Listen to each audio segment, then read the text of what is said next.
एक प्रेम कहानी पूरे देश में चर्चा का विषय बन जाती है। चर्चा का विषय इसलिए क्योंकि प्रेमिका के परिजन प्रेमी को एक रात हमेशा हमेशा के लिए रास्ते से हटा देते हैं, जबकि प्रेमिका अपने प्रेमी को इंसाफ दिलाने के लिए उसी के घर चली जाती है और वहां वह रहकर अपने प्रेमी व उसके परिवार को इंसाफ दिलाने की मांग करती है। सिर्फ इतना ही नहीं, प्रेमिका आरती यादव अपने परिवार के विरुद्ध बयानबाजी करती है और वह चाहती है कि हर सूरत में उसके प्रेमी को इंसाफ मिलना चाहिए।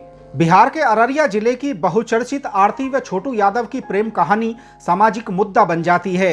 हालांकि आरती यादव को अब महिला संगठनों का भी साथ मिल रहा है, जो उसे इंसाफ दिलाने के लिए आगे आ रहे हैं। आरती छोटू की प्रेम कहानी के मुद्दे पर लोग एक राय नहीं हैं, लेकिन यह इतना बड़ा सामाजिक मुद्दा बन गया कि लोग इस पर चर्चाएं करते नहीं थक रहे।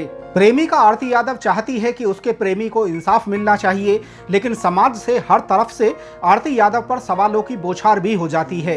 प्रेमिका आरती यादव अपने भविष्य को लेकर भी फिक्रमंद है, क्योंकि अपने भविष्य का रास्ता अब उसे खुद ही तय करना होगा, क्योंकि वह अपने पिता के घर को छोड़ चुकी है और प्रेमी के घर रहकर ही इंसाफ की मांग कर रही है। इसके साथ ही उसे ऐसे रास्ते भी अपनाने होंगे जिससे वह अपने प्रेमी को इंसाफ दिला सके, लेकिन समाज के चुभते सवाल उसका पीछा नहीं छोड़ रहे।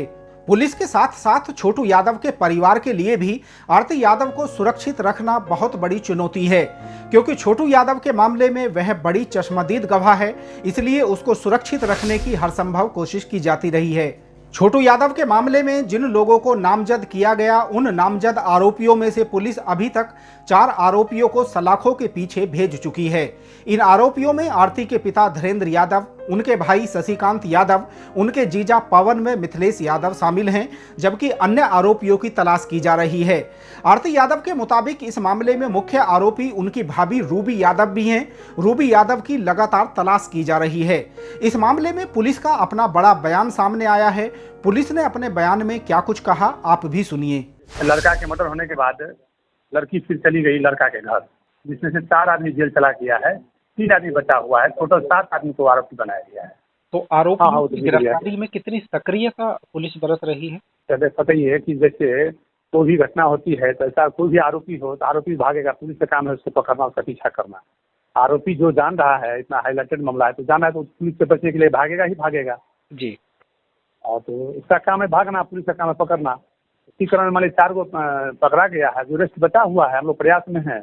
अगर अरेस्ट हो गया तो ठीक है, नहीं अरेस्ट हुआ तो हम लोग कुर्की जब्ती उसका कर रहे हैं। देखिए ऐसे उस पर अभी मैंने सुरक्षा की कोई मैंने बात नहीं है, वो बिल्कुल सेफ है, और फिर भी हम लोगों के स्तर से उस पर निगरानी रखा जा रहा है। पुलिस ने साफ तौर पर कहा है कि यदि आरोपी पकड़े नहीं जाते हैं तो उनके घरों की कुर्की की कार्रवाई की जाएगी, यानी पुलिस उनके घर के सामान को कुर्क कर लेगी।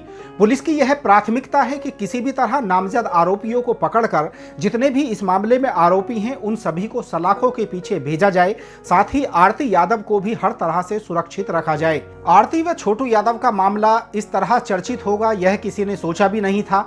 आरती यादव के सामने भी बहुत कम रास्ते बचे हुए हैं, क्योंकि जिस तरह छोटू यादव के बाद उसने अपने परिवार को छोड़ा और वह प्रेमी के घर रहने लगती है, इससे यह साफ है अपने परिवार के लिए उसके लिए रास्ते बंद हो गए हैं। वह अब यह चाहती है कि प्रेमी को इंसाफ मिले और इसके लिए हर संभव वह कोशिश कर रही है। अपने इरादे आरती यादव जाहिर कर चुकी है कि वह प्रेमी के परिवार को इंसाफ दिलाकर रहेगी और अपने पिता के परिवार से उसका कोई रिश्ता नहीं रह गया है। जाहिर है यदि अपने परिवार से उसे फिलहाल रिश्ता रखना होता तो अपने परिवार को उसने छोड़ा ही ना होता। आरती व छोटू यादव के मामले में भले ही लोग दो राय हों, लेकिन एक बात बहुत साफ है कि यदि आरती व छोटू यादव ने अपने प्रेम प्रसंग के बारे में समय रहते अपने घरों में बताया होता और शादी करने की इच्छा जताई होती, और या फिर घटना वाली रात छोटू यादव आरती यादव के परिवार में अपनी इच्छा से गया था या फिर बुलाया गया था, दोनों ही स्थितियों में उसके पकड़े जाने पर आरती यादव के पिता धीरेंद्र यादव ने यदि संवेदनशीलता दिखाई होती, धैर्य का परिचय दिया होता, या फिर छोटू यादव के परिवार को इस बारे में सूचना दी होती या फिर पुलिस को सूचना दी होती, तो शायद ऐसी नौबत भी कभी नहीं आती, क्योंकि इस पूरे मामले का हल सामाजिक तौर पर बहुत आसानी से निकाला जा सकता था। आरती यादव के परिवार ने अविवेकपूर्ण रवैया दिखाकर एक जवान बेटे को उसके परिवार से हमेशा हमेशा के लिए छीन लिया। उन्हें यह कोई हक नहीं था वह कानून हाथ में लेकर इस तरह का कोई कदम उठाते। यही वजह है कि छोटू यादव के परिवार के लिए इंसाफ की मांग उठ रही है और लोग आरती यादव के साथ भी खड़े हैं और मांग कर रहे हैं कि आरती यादव व छोटू यादव के परिवार को इंसाफ जरूर मिलना चाहिए। दोस्तों, इस वीडियो पर आपकी क्या राय है? कमेंट बॉक्स में आप भी अपनी राय जरूर दीजिए।